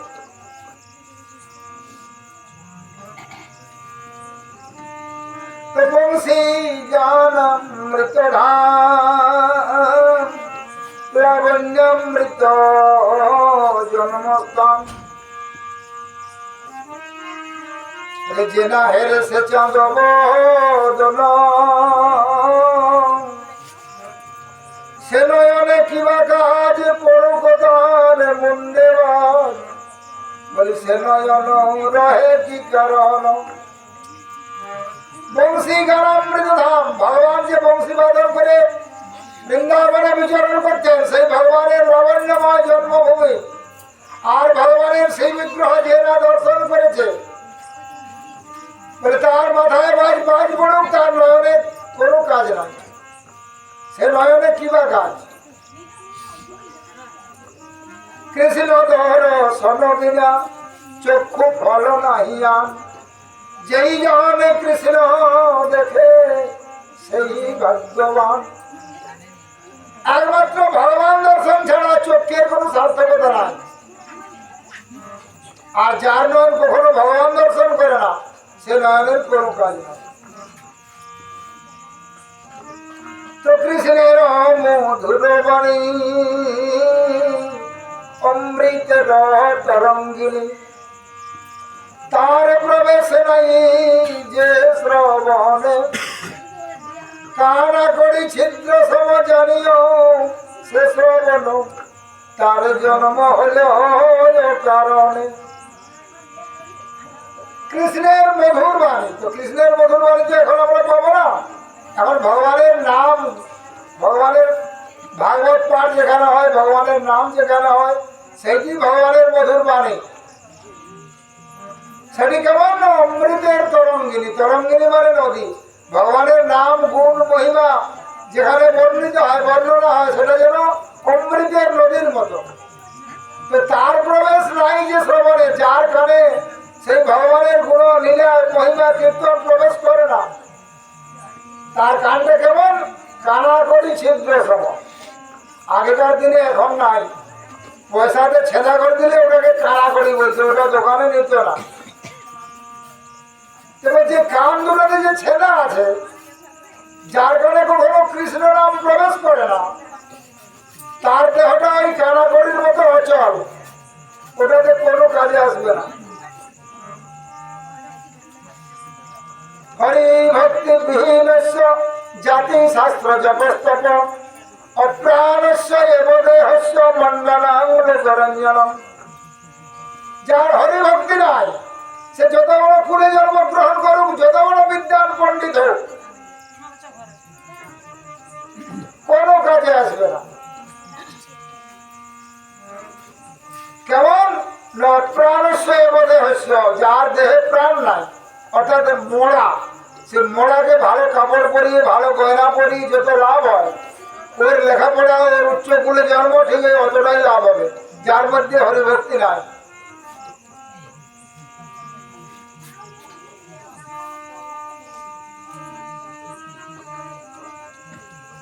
তো কৃষ্ণের ধরমৃত কৃষ্ণ গুণ চরিত সুধসার সাধ বিলিন্দন। তার সাধ যে না জানে জন্মিয়া না মইল কেনে, বলি সে রসনা ভেকে জিহাসম। কৃষ্ণের অধরামৃত, কৃষ্ণের অধরামৃত কোথায় পাবো আমরা? অর্থাৎ প্রসাদে। ভগবান প্রসাদ গ্রহণ করেছেন, সেই প্রসাদ যখন আমরা খাবো, সেটি হল কৃষ্ণের অধরামৃত। মহাপ্রভু পুরীতে প্রায় বলছেন, আজ জগন্নাথ সাক্ষাৎ ভোজন করেছেন, তাই মহাপ্রসাদের এত স্বাদ। এটা উনি প্রত্যেক দিনই প্রায় বলছেন যে এত সুন্দর প্রসাদ আজ জগন্নাথ স্বয়ং ভক্ষণ করেছেন। তো তার সাথে যে না জানে জন্মিয়া না মহিল কেন, যে কখনো ভগবানের প্রসাদ গ্রহণ করে না, তার জন্মের পরে মরে যাওয়াই উচিত ছিল। সের সোনা ভেকে যে ভাষণ, তার জীবটা হচ্ছে ব্যাঙের জীবের মতো। ব্যাঙের জীব কেমন জানেন তো? ও কেবল গিলতে সাহায্য করে, ও টক ঝাল নুন মিষ্টি কোনো স্বাদ গ্রহণ করতে পারে না। তাই বলা হয়েছে যে কখনো ভগবানের প্রসাদ গ্রহণ করে না, ওই রসনা ভেগ যে অসম, ভেগ মানে ব্যাং। তো কৃষ্ণ কর পদতল কোটি চন্দ্র সুশীতল। তার স্পর্শ যেন স্পর্শ মনি,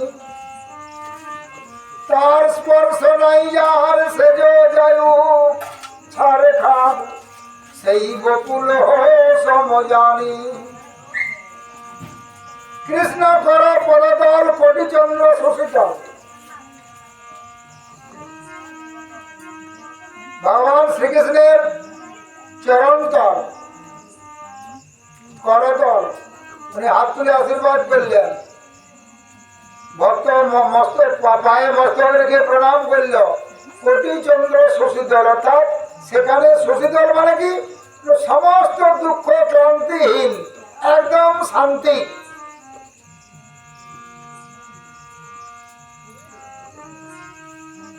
ভগবানের শ্রীচরণে আশ্রয় গ্রহণ করা মানে চির শান্তি। কোন দুঃখ কষ্ট বিকার তাপ, কোন তাপ নেই মনের মধ্যে। ওই জন্য শীতল। শীতল মানে বরফ ঠান্ডা হয় সব জিনিস নয়, মন শান্ত শীতল হয়ে যায় ভগবত স্পর্শে। সেখানে কোনো বিকার কোনো তাপ মনের মধ্যে রইবে না। তো তার স্পর্শ, সেই ভগবানের স্পর্শ যার নাই, সেই বাবু লোহ সম জানে, তার শরীরটা লোহার সমান, যে কখনো ভগবানকে প্রণাম করে না, ভগবানকে স্পর্শ করে না, ভগবানকে স্পর্শ করতে না পারুক, ভগবানের বিগ্রহ তো আছে, তার সুচরণ স্পর্শ করা, প্রণাম করা, এ যে কখনো করে নাই, সেই শরীর লোহার মতো, ও শরীর শরীরের মধ্যে নয়। মৃগ মহল মিলনে যে পরিমল, বলি যেই হর তার গর্ব মান, হেন কৃষ্ণ অঙ্গবন্ধ যার নাই সে সম্বন্ধ, বলি সেই নাসা ভস্ত্রার সমান। মৃগমদ নীলোৎপল, মৃগমদ মানে কস্তুরী। যারা বয়স্ক মানুষ আছেন তারা কস্তুরী বা মৃগনবী সম্বন্ধে দেখেন নাই কখনো। এ বড় বড় মহারাজারা লক্ষ কোটি কোটি টাকা খরচা করে জোগাড় করত। আমাদের মতো জীবের দেখার কথা নয়, কিন্তু শোনার কথা। যারা বয়স্ক মানুষ আছেন, এ হচ্ছে সবচেয়ে বড় সুগন্ধি বস্তু পৃথিবীর মধ্যে। আর নীল পদ্ম, নীলোৎপল, নীল উৎপল, উৎপল মানে পদ্ম। নীল পদ্মের গন্ধ সুগন্ধি, অত্যন্ত সুগন্ধ, উচ্চ সুগন্ধ। তবে যে কস্তুরী এবং নীল পদ্মের গন্ধকে যদি একসাথে মিশানো হয়, ভগবানের শ্রীকৃষ্ণের অঙ্গগন্ধ তাকেও হার বানায়। মানে সেই গন্ধ ভগবানের অঙ্গগন্ধের তুলনায় অত্যন্ত হীন। তো হেন কৃষ্ণ অঙ্গগন্ধ যার নাই সেসব গন্ধ।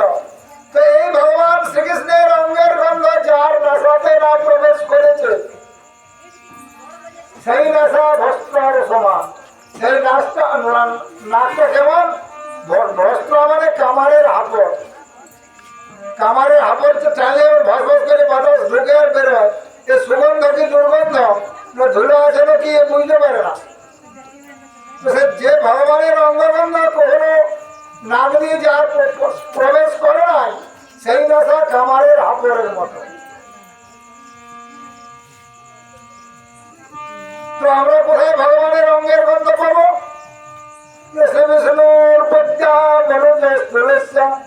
ভগবান শ্রীকৃষ্ণ চরণে অর্পিত চন্দন তুলসীর গন্ধ, এটা তো আমরা গ্রহণ করতে পারি।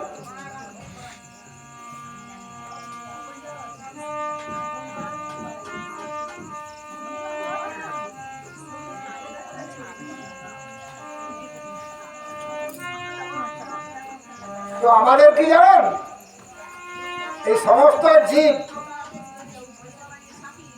ভগবানের অংশ, ভগবান সৃষ্টি করেছেন। এই জন্য ভগবানকে জগৎ পূজা বা জগৎ গুরু বলা হয়। ভগবানই সর্ববিদ্যার সার, অর্থাৎ উনি জগৎ গুরু, উনি বেদের সৃষ্টিকর্তা, বেদেই প্রথম জ্ঞান বিশ্বের মধ্যে। আর উনি সমস্ত সৃষ্টিকর্তা, অর্থাৎ উনি জগৎ পিতা, অনন্ত কোটি ব্রহ্মাণ্ডের সৃষ্টিকর্তা, পালনকর্তা, ধ্বংসকর্তা। তো আমরা যেহেতু ভগবানের অংশ, ভগবানের আমাদের সৃষ্টিকর্তা, এই যে এখানে ভগবানের কথা হচ্ছে, দেখুন পাশে যদি কোনো কুকুর আছে চুপচাপ শুয়ে আছে, পাশে যদি কোনো গাই গরু বাঁধা আছে চুপচাপ শুয়ে আছে। এটা ভগবান, সমস্ত জীবের ভগবানের প্রতি আকর্ষণ আছে। কারণ ছেলে মেয়ের যেমন বাবা মায়ের প্রতি একটা টান থাকে, প্রত্যেক জীবের তিনি পিতা মাতা, প্রত্যেক জীবেরই ভগবানের প্রতি একটা টান আছে। ভগবানের লীলা কথা শ্রবণ করা, ভগবানকে দর্শন করা, ভগবানের কথা কানে শ্রবণ করা, ইত্যাদি ইত্যাদি।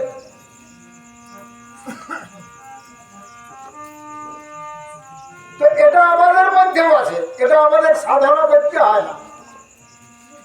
ভগবত প্রাপ্তির জন্য আমাদের কোনো সাধনার প্রয়োজন নাই। নিত্য সিদ্ধ কৃষ্ণ প্রেম সাধ্য প্রভু নয়। চৈতন্য চরিতামৃতে বলেছে যে নিত্য সিদ্ধ কৃষ্ণ প্রেম সাধ্যক ভুন শ্রবণাদি শুদ্ধ চিত্তে করলে উদয়। তো এই যে আমাদের যে ভগবানের প্রতি যে ভালোবাসা, ভগবানের প্রতি যে টান, এটা যখন জাগ্রত হয়ে যাবে ভগবত প্রাপ্তি, সাথে সাথে ভগবান আপনার সামনে প্রকট হবে। তো সেটা হচ্ছে না কেন? না, আমরা যখন জন্মেছিলাম ওই জন্ম মাত্রই মহামায়া যে দুর্গা ও জালে চাপতে দিয়েছে, চারদিকে মায়া আমাদের ঘিরে রেখেছে। কামনা, লোভ, তার জন্য ভগবান গীতায় বলেছেন ধ্রুবেনা প্রিয়তে বন্ধি যথাদর্শ মলে রচ যথা উল্লেন আবৃত গর্ভ তথা তেন ইদমাবৃত। ধোঁয়া প্রিয়তে বন্ধি, ধোঁয়ার দ্বারা আগুন আচ্ছন্ন থাকে। আগুন জ্বলছে, যদি আপনি ভিজে জ্বালানি দিয়ে দেন তাহলে ধোঁয়া হবে, কিন্তু আগুনটা আপনি দেখতে পাবেন না। কিন্তু আগুন না থাকলে তো ধোঁয়া হবে না, তখন আগুন আছে কিন্তু আপনি দেখতে পাচ্ছেন না, জ্বালানিটা ভেজার কারণে। যথাদর্শ মনে নচ, আদর্শ মানে আয়না। আয়নাতে যদি ময়লা পড়ে যায় তাহলে আপনি আপনার মূর্তি দেখতে পাবেন না, এরকম ধরলে নিজের মূর্তি দেখতে পাবেন না। আর যথা উল্লেন আবৃত গর্ভ, উল্লেন উল্লান শব্দের অর্থ হচ্ছে টিউব। নল বাংলায় বলে নল, ইংরেজিতে বলে টিউব। এখানকার ছেলেমেয়েরা টিউব বললেই ভালো বুঝবে। মানে টিউবের দ্বারা, নলের দ্বারা গর্ভটা যেমন আচ্ছন্ন থাকে, তার ভিতরে ছেলে আছে কি মেয়ে আছে কেউ দেখতে পায় না, ঠিক ওই রকম তথা তেন ইদমাবৃতম, আমাদের যে ব্রেনটা, ঈশ্বর তত্ত্ব জ্ঞানটা, ভগবানের প্রতি যে প্রেম ভালোবাসা, সেটা ওই কামনার দ্বারা আচ্ছন্ন আছে, লোভের দ্বারা, এই মহামায়ার দ্বারা সৃষ্টি, এই কামনার দ্বারা আচ্ছন্ন হয়ে আছে। তো আশিতে মুশি দিলে ময়লা চলে যায়, তো এই ময়লা আমাদের ময়লা কি করে যাবে না? শ্রবণাদি শুদ্ধ চিত্তে করা হয়ে উদয়। নিত্য সিদ্ধ কৃষ্ণ প্রেম সাধ্য কমনা, এ সাধনা করতে হয় না, সাধনা আমাদের করাই আছে। শ্রবণাদি শুদ্ধ চিত্তে করা হয়ে উদয়, ভগবানের নাম নিয়মিত শ্রবণ কীর্তন ইত্যাদি করলে এই যে ওই যে আচ্ছাদনটা ওটা নষ্ট হয়ে যায়। তারপর আমাদের মনের মধ্যে যে ভগবানের প্রতি প্রেম ভালোবাসা আছে ওটা জাগ্রত হয়ে যায়, ওই আর্থিতে ময়লা মুছে দেওয়ার মতো। নিয়মিত ভগবানের নাম শ্রবণ কীর্তন করলে এই ময়লা দূর হয়ে যায়।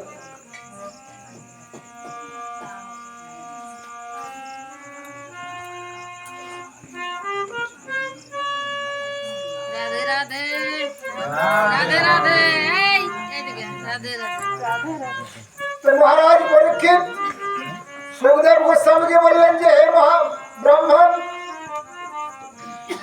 হে জগৎগুরু সর্বশ্রেষ্ঠ, আপনি এখন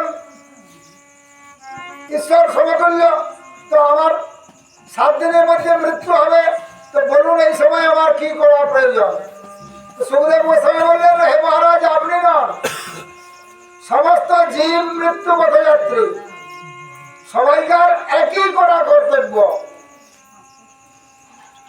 আপনি 7 দিনের মধ্যে মরবেন, আর কেউ 10 দিন পরে মরবে, আর কেউ আজই মরবে, আর কেউ 1 বছর পরে মরবে, কেউ 1 মাস পরে মরবে, কেউ 5 বছর পরে মরবে, কেউ 10 বছর, কেউ 50 বছর পরেও মারা যাবে। সবাই মৃত্যুর পথযাত্রী, তো সবাইকার একটা জিনিসই করা কর্তব্য। তস্মাৎ সর্বত্র নারায়ণ হরি সর্বত্র সর্বদা। হে মহারাজ, এই ভগবান শ্রী হরি যিনি সর্বত্র সর্বদা বিরাজমান, সব সময় সব জায়গায় বিরাজ করেন, শ্রোতব্য কীর্তিতব্যশ্চ সার্থব্য ভগবান নাম। এই ভগবানের নাম শ্রোতব্য অর্থাৎ শ্রবণ করা উচিত, কীর্তিতব্য অর্থাৎ কীর্তন করা উচিত, সর্কল্প অর্থাৎ ভগবানকে নিয়মিত মনের মধ্যে স্মরণ করা উচিত। নাম নি শব্দে নর অর্থাৎ মানুষ, নাম শব্দে বহু বচন অর্থাৎ সমস্ত মানুষের এই একটি করা উচিত, ভগবানের নাম শ্রবণ করা, ভগবানের নাম কীর্তন করা আর ভগবানকে মনে মনে স্মরণ করা।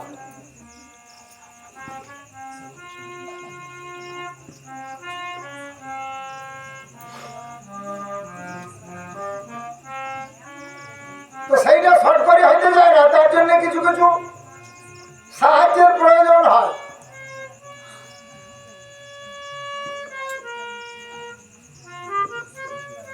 শতাং প্রসঙ্গাত মম বীর্য সংবিত ভবন্তি হৃৎকর্ণ রসায়না কথা তজ্জসনাৎ আশু অপবর্গ বর্তনী শ্রদ্ধারতির ভক্তির অনুক্রমিষ্যতি।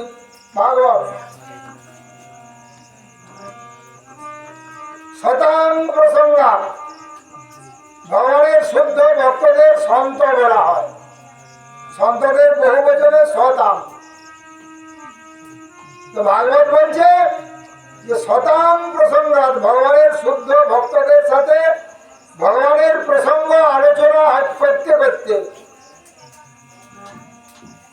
মম বীর্য সংবিদ আমার বীর্য মহিমাপূর্ণ কথাবার্তা আমার ভক্তদের সাথে আলোচনা করতে করতে, সেই আলোচনা কেমন না ভবন্তি হৃৎকর্ণ রসায়না, আবার সেইটা আমার লীলার কথা শ্রবণ করলে হৃদয় এবং কর্ণ পরিপূর্ণ তৃপ্ত হয়ে যায়।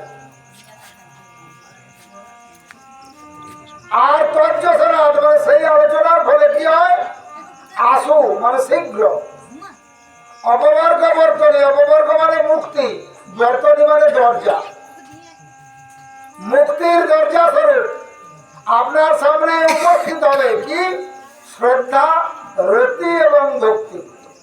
প্রথমে শ্রদ্ধা, শ্রদ্ধা মানে কি শ্রদ্ধা শব্দে বিশ্বাস কহে সুদৃঢ় নিশ্চয়। আগে আপনার ভগবানের প্রতি পূর্ণ বিশ্বাস চাই, পূর্ণ বিশ্বাসকে শ্রদ্ধা বলে।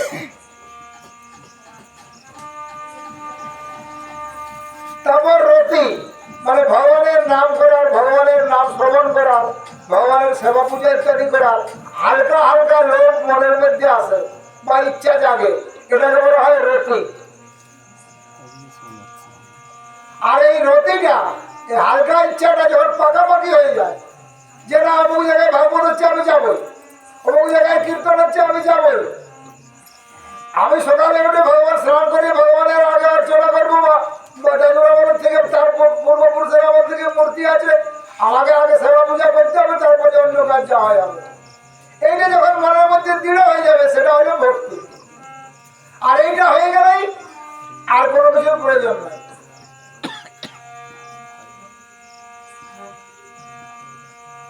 মত কথা শ্রবণাদ বা শ্রদ্ধা যাবত না যায় তাবৎ কর্মাণি কর্মিত, সেই পর্যন্ত কর্মগুলি আপনি করবেন। কর্ম মানে কি, ওই তিলক করা, জপ করা, স্নান করা, সাদা কাপড় পরা, লাল কাপড় পরা, মালা করা, কোন পর্যন্ত করবেন ওই পর্যন্ত।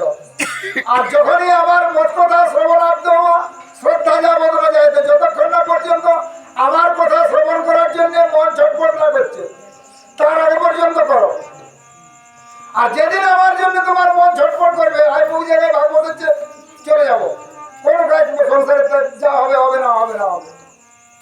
যেদিন মন আমার দিকে চলে আসবে আর কোনো কর্মের প্রয়োজন নাই, সেদিন তোমার সব কর্ম হয়ে গেছে।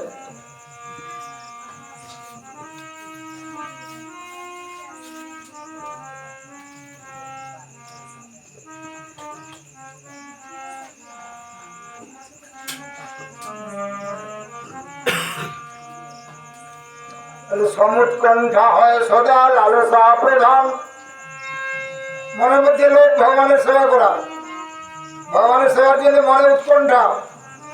নাম গানে সদা রুচি রয় কৃষ্ণ নাম, কৃষ্ণ গুণাখ্যানে হয় সর্বদা আসক্তি। ভগবানের নাম কীর্তন করার জন্য সবসময় মনে লোভ আসক্তি। কৃষ্ণ লীলা স্থানে করে সর্বদা বসতি, অর্থাৎ যেখানে ভগবানের নাম কীর্তন হয় সেখানে থাকে।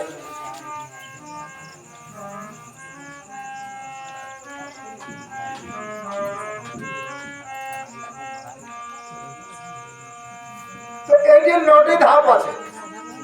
শ্রবণং কীর্তনং বিষ্ণুর শরণং পাদসেবনম অর্চনং বন্দনং দাস্যং সখ্যমাত্র নিবেদনম। প্রথম হলো ভগবানের নাম শ্রবণ, দ্বিতীয় হলো ভগবানের নাম কীর্তন। কীর্তন মানে আপনার হাতে ভাববেন যে আমি কি করে কীর্তন করবো, এতে ঢাক ঢোল খোল করতাল ঘোড়ায় সুর ইত্যাদি চাই, এটাও কীর্তন, কিন্তু কীর্তন মানে ওইসব নয়। আপনি যখন হরে কৃষ্ণ বলছেন বা রাম রাম রাধে রাধে বলছেন, সেটা যদি আপনি এটা নিজেই শুনতে পান আর কেউ না পায়, তাহলে ওটাকে বলে জপ। আর আপনি যদি নিজেও শুনতে না পান, তাহলে ওটা হলো স্মরণ, মনে মনে স্মরণ করা। এ হচ্ছে সর্বশ্রেষ্ঠ।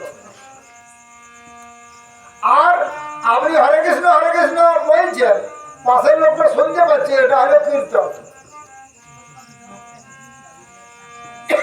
কীর্তনের জন্য ঢাক ঢোল খোল কীর্তন অত সবার দরকার নাই। ভগবানের নাম জোরে জোরে গোড়াকেই কীর্তন বলে।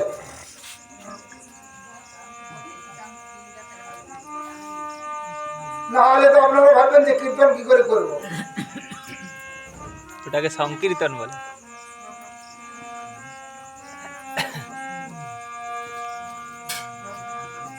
তো শ্রবণং কীর্তনং বিষ্ণুর শরণং পদসেবনম, ভগবানকে স্মরণ করা, ভগবানের শ্রীপাদ করতে অর্চনা করা। অর্চনং বন্দনং দাস্যম, ভগবানের বন্দনা করা, ভগবানের স্তব স্তুতি করা, দাস রূপে ভগবানের সেবা করা, সখা বন্ধুর মতো ভগবানের সাথে সম্পর্ক করা, আর সবশেষে আত্মনিবেদন, মানে আমার যা আছে সব তোমার, আমার এই সংসারে কিছু নাই তুমি ছাড়া। এ হচ্ছে শেষ ধাপ।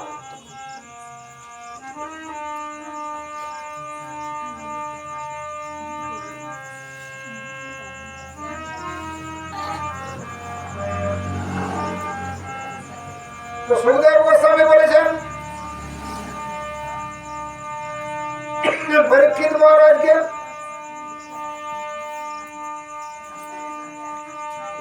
যে কল দোষ নিধি রাজন অস্তি এক মহান গুণ।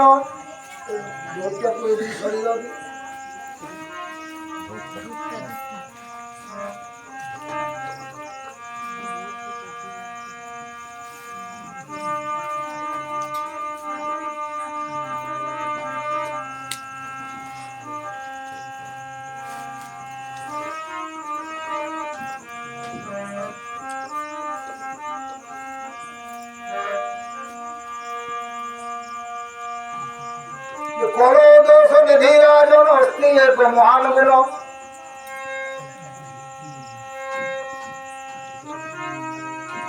হে মহারাজ পরীক্ষিত, কলিকার হচ্ছে দোষ নিধি, অর্থাৎ দোষের সমুদ্র। কলিকার শুধুমাত্র দোষের সমুদ্র, নিধি মানে সমুদ্র।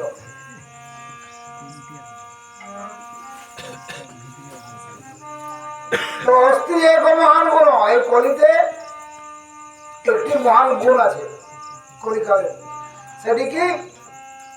কীর্তন দেব কৃষ্ণ মুক্ত সঙ্গম পরম ব্রজ।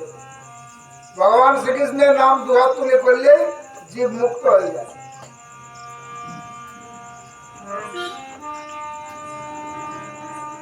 হাত তুলে হরিনাম করা সবাইকার দ্বারা হবে না, চেষ্টা করবেন কাল সকালে সবাই রাস্তাতে যখন পেরিয়ে যাবেন হরে কৃষ্ণ হরি বল জয় রাধে যাও, কিছু বলতে বলতে যাবেন, পারবেন না, লজ্জা লাগবে, লোকে বলে তারা খেপেছে।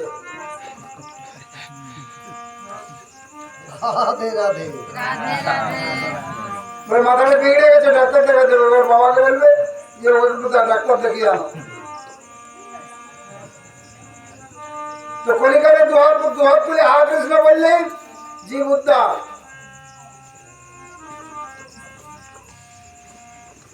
সামনে এসডিও বসে আছে দেখুন। এই ভিডিও বলো না কৃতে যোদ্ধায়তে বিষ্ণু, কৃতে যোদ্ধায়তে বিষ্ণু ত্রেতয়াং যজতো মুখৈ। কৃতে মানে সত্য যুগে, ধ্যায়ত বিষ্ণু ধ্যান করে ভগবানকে পাওয়া যেত। ত্রেতয়াং যজতো মুখৈ, ত্রেতা যুগে যাগ যজ্ঞ করে ভগবানকে পাওয়া যেত।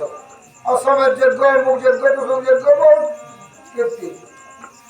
দাপরে পরিচর্যা, দাপর যুগে ভগবানের সেবা পূজা অর্চনা করে ভগবানকে পাওয়া যেত। আর সেই সমস্ত কষ্ট কলিতে খুব লাঘব করে দিয়েছেন ভগবান। কলেও তো হরি কীর্তনা, কলিতে কেবল দুহাত তুলে হরিবল বললেই ভগবান মিলে যায়। কিন্তু ওই একটি শর্ত, নির্মল মনে। গৌরাঙ্গ বলিতে হবে পুলক শরীর, হরিবল বলিতে নয়নে বইবেনি। দুহাত তুলে হরি বললে চোখে না জল আসবে, কারণ মন ভগবানের চরণে যাবে।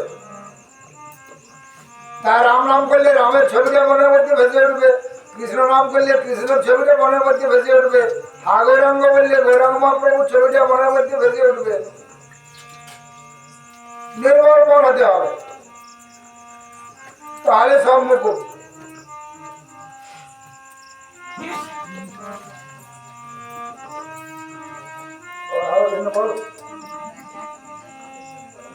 ভগবানের নাম করে যাক।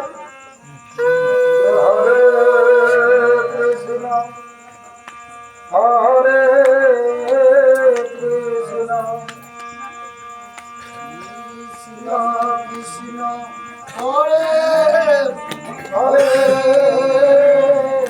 হরে রাম হরে রাম রাম রাম হরে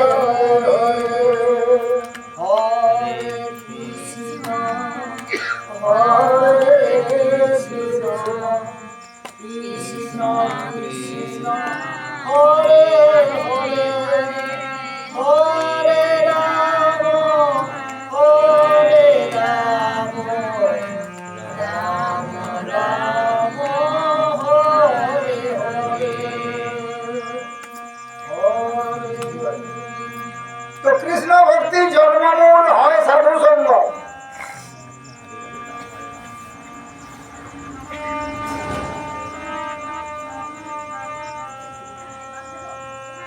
দেখো যে গাধা অনেক সময় পানি করতে ভুলে যায়। আপনারা যারা গাধা সম্বন্ধে পরিচিত, সজীব সম্পর্কে তারা জানবেন, গাধা পাঁচ করতে ভুলে যায়, দিয়ে পেট ফাটে মারা যায়। তো যারা গাধা রাখে গাড়ি চালার জন্য বা মাল বহন করার জন্য বাড়িতে, তারা গাধার সামনে একটা ছাগল বেঁধে রাখে। ছাগল 24 ঘন্টায় পানি করে, আর এই গাধাটা ছাগলের দেখে দেখে পানি করে। ওই যখন নিজে ভুলে যায়,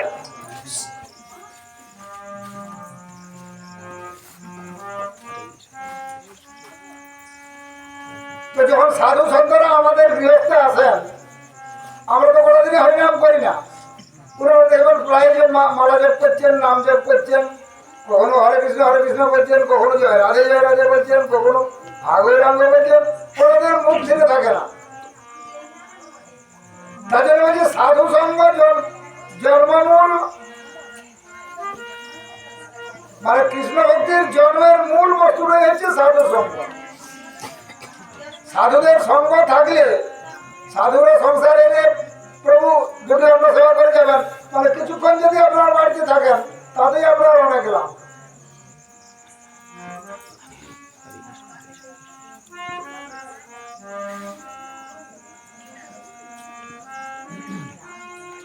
সাধু সঙ্গ নাম কীর্তন ভাগবত শ্রবণ, মথুরা শ্রীমূর্তির শ্রদ্ধায় শ্রবণ। সাধু সঙ্গ আর ভগবানের নাম কীর্তন। আপনি সংসারে কাজ করুন না, ভগবান তো আপনার শরীরে কোনো কাজেই গ্রহণ করেন না, তো সংসারের জন্য যত পাচ্ছেন পরিশ্রম করুন, মনে মনে ভগবানের নামটা করুন, ওটা কেউ আটকাবে না।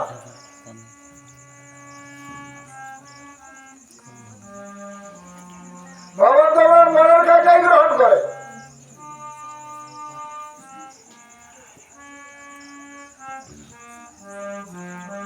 আর ভাগবত শ্রবণ, মথুরা বাস,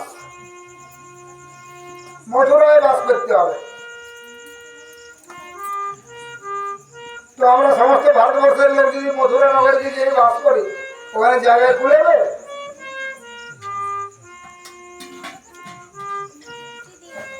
মথুরা মানে হলো মধ্যে জগৎ সর্ব ব্রহ্ম জ্ঞানের জেনবা তৎসারভূতম যস্যাৎসাৎ মথুরা সানিবেদ্যতে। অর্থাৎ সমস্ত বেদ শাস্ত্র ভাগবত ইত্যাদি পাঠ করে যখন আপনার মনে দৃঢ় বিশ্বাস হবে কৃষ্ণ একমাত্র ভগবান, তখন আপনার মনটা মথুরা হয়ে গেল। সেই মথুরাতে আপনাকে বাস করতে হবে। তার ইচ্ছাতেই সব, আর কারোর ইচ্ছা এখানে কাজ করবে না। সেটা মনে মনে মানতে পারলে, মুখে বললে হবে না। মুখের কাজ ভগবান গ্রহণ করেন না, তা কিন্তু শরীরের মধ্যে পড়ে। মনে মনে যখন স্বীকার করতে পারবেন, সরলন্ত করলে মেনে নিতে পারবেন, তখন সেটা হলো মানা। তো সেইটি মানতে পারলে আপনার মন মধুর হয়ে গেল, ওইখানে বাস করতে হবে। আর শ্রীমূর্তির শ্রদ্ধায় শ্রবণ, ভগবানের বিগ্রহ থাকলে শ্রদ্ধা অর্থাৎ ভালোবেসে সেবা করা।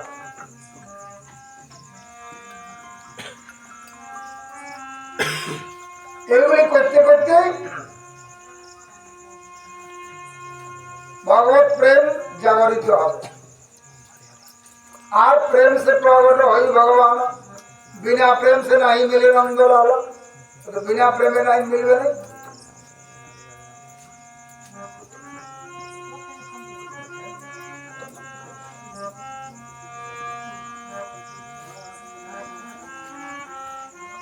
तो ब्रह्मांड भ्रमिते कोनो भगवान जी गुरु कृष्ण प्रसाद पाय भक्ति लता बीज। এই ব্রহ্মাণ্ড ভ্রমণ করতে করতে মানে বাঁকুড়া মুম্বাই কলকাতা যাতায়াত করতে করতে নয়, আমেরিকা লন্ডন যাতায়াত করতে করতে নয়, এই 84 লক্ষ জনিতে কৃমি কীট পতঙ্গ পশু পক্ষী মশা মাছি ইত্যাদি রূপে জন্মগ্রহণ করতে করতে মৃত্যুবরণ করতে করতে জন্মগ্রহণ করতে করতে মৃত্যুবরণ করতে করতে কোন জন্মে যদি কেউ গুরু এবং কৃষ্ণের কৃপাতে ভক্তিলতার বীজ পেয়ে থাকে,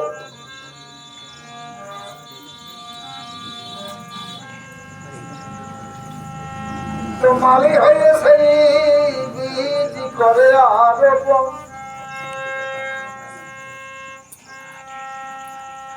শ্রবণ কীর্তন জলে কর সেচন। সেই ভক্তিলতার বীজ মালি যেমন বাগানে গাছ রোপণ করে, বিভিন্ন গাছ থাকে সেই বীজগুলো অঙ্কুরিত করার জন্য বা কোনো চারা গাছকে জীবিত করার জন্য জল দিতে হয়। তো আমরা সেই ভক্তিলতার বীজ যদি গুরু কৃষ্ণের প্রসাদে পাই, সেই ভক্তিলতার বীজ হৃদয়ে রোপণ করে ওতেও জল দিতে হয়, তাহলে বীজটা মারা যাবে, পুং হবে না, অঙ্কুর হবে না।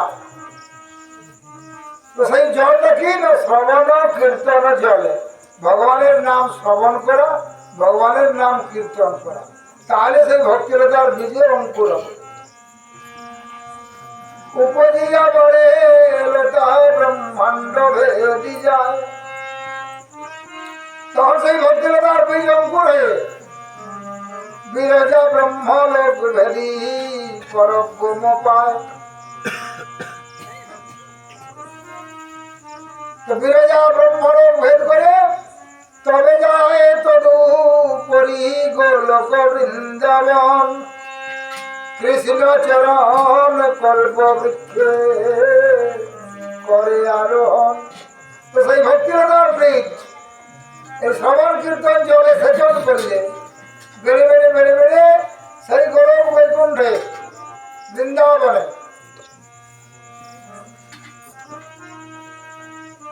সেইখানে শ্রীকৃষ্ণের শ্রীপাদ পদ্মে আশ্রয় গ্রহণ করে।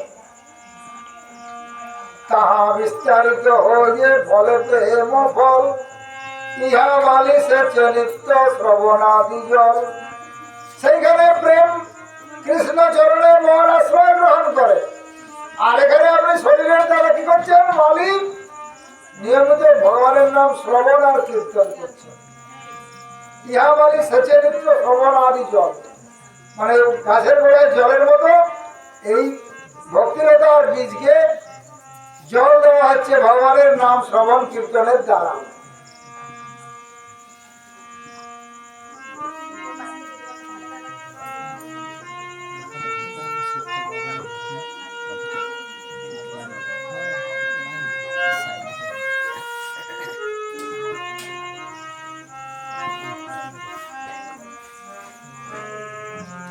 তাই হর্ষে প্রভু কহেন শুনো স্বরূপ রাম রায়।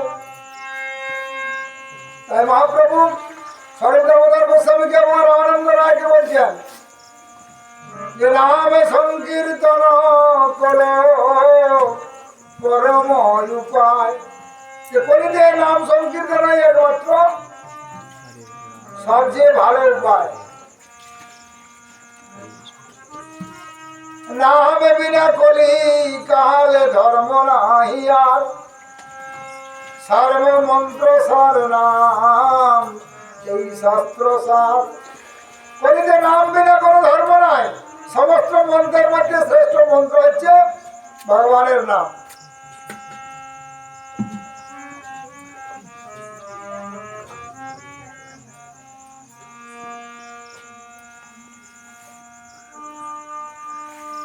আমাদের পূর্বপুরুষ থেকে যাওয়ার যোগ্য পূজা অর্চনা পুরোহিতরা এটা বলে ওটা বলে করার অভ্যাস আছে, না করলে মনটা ফুসফুস করে। কিন্তু কলিতে সঠিক পূজা অর্চনা যাওয়ার যোগ্য করার পুরোহিত নাই, তার জন্য ওগুলো সফল হয় না। ওগুলো করে কেউ কোনো ফল পায় না। পেয়েছে বলে তো আমার জানা নাই, যতগুলো আমি দেখেছি।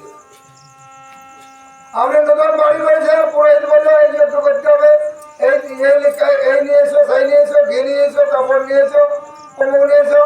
কিছুই করার দরকার নাই। 3 দিন কাউকে ডেকে ভাগবত পাঠ করান, নাহলে হরিনাম সংকীর্তনের দেওয়াল আছে, 3 দিন 2 ঘন্টা করে হরিনাম করান, সব শুদ্ধ হয়ে যাবে।